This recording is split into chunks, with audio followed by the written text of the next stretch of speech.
Welcome to RIN's podcast, talks about confiscating assets in the EU.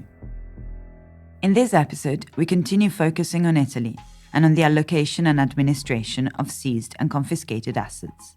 The Italian National Agency for the Administration and Destination of Seized and Confiscated Assets was established in 2010 and is responsible for managing assets seized from organized crime. When assets are only seized, the agency supports the judicial authority in preserving their value. Once assets are definitively confiscated, the agency directly manages them and decides on their destination. To clarify the technical jargon in this field, the destination procedure serves to give assets the purpose prescribed by law for their reuse. Assets can be used by public administrations, by the agency itself for economic purposes, or allocated for use by local authorities, both for institutional and for social purposes. Confiscated assets can also be directly allocated to third sector organizations that can develop social projects. As a residual option, assets can be sold. The social reuse of assets is a strength of Italian legislation and is the preferred purpose.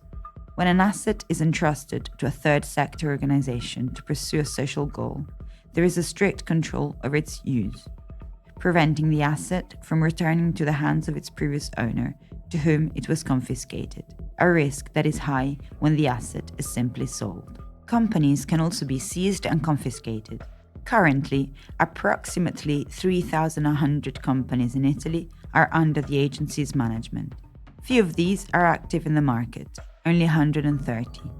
These 130 companies employ around 2,000 workers. The main historical destinations for companies are rent, liquidation, and sale. If the companies are non-operational, they must be liquidated to satisfy creditors.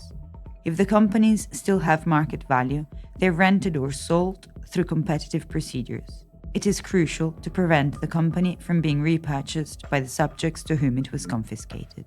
In addition to these, since 2017, the Anti-Mafia Code provides for new allocation methods benefiting the third sector, such as associations and cooperatives. Allocating the company to an association is complicated. The main difficulties lie in transferring employees' employment contracts. However, social reuse allows civil society to reclaim the wealth stripped away by criminal activity.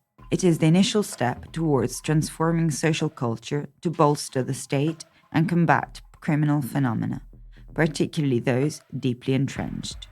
The transnational dimension of organized crime generates a turnover in Europe of approximately 110 billion euros, of which only 2.2% is intercepted and confiscated.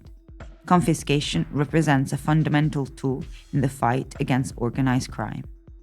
Since 2014, Directive No. 42 on asset freezing has provided for the possibility for member states to adopt broad forms of confiscation, not only direct confiscation, but also of value, and even in the absence of a previous criminal conviction. This directive was followed by Regulation 1805 of 2018 on the mutual recognition of freezing and confiscation orders throughout the European territory, and in a simplified manner. The Italian National Agency already manages assets located abroad, and the distance makes management more complicated. In these cases, European regulatory instruments should be better coordinated with the domestic legislation of each individual state. Foreign assets are immersed in a social, economic, and political context distant from the knowledge of the agency managing them. And this is a challenge that catches member states still unprepared, and on which more could be done. Professor Alberto de Chiara, Associate Professor of Administrative Law at the Department of Law of the University of Vanvitelli, will conduct a brief interview with Dr. Gianpaolo Capasso, Head of the Office for Seized and Confiscated Companies, and Dr. Daniela Lombardi, Head of the agency responsible for managing seized and confiscated real estate assets.